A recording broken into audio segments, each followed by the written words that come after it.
In this English lesson, I wanted to help you learn the English phrase makes sense. When something makes sense, it just means it's logical.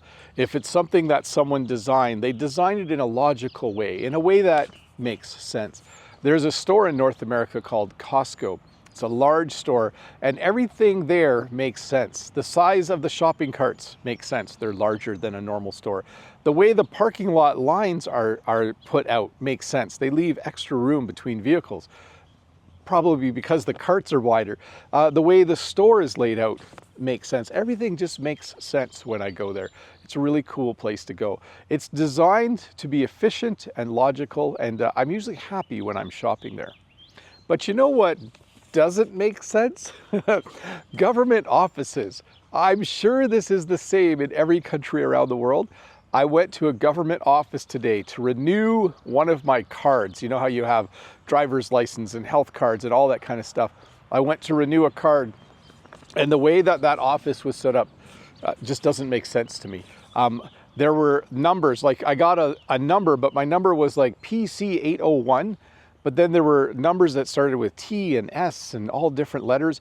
And then for a while there, everyone with numbers with the same letters in front as me, we didn't get called up. I was there for, I think it was almost 3 hours.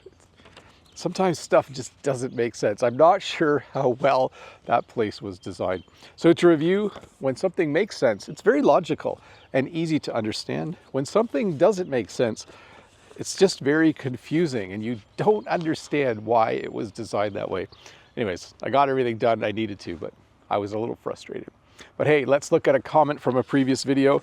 This comment is from Aerosmith77, also known as Judith. I loved when I could take the long way home, but not nowadays. Thanks for the lesson. I gotta go. And my response, from my understanding, you have quite the commute now.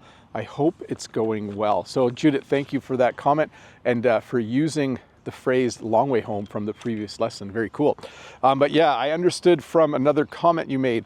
I think you changed jobs and I think you drive for over an hour each way now to work. That's a long ways to drive. So hopefully you have lots to listen to, some good music. Maybe you listen to a few podcasts on your way there. I just hope it's going well because that's a pretty long drive to go every day.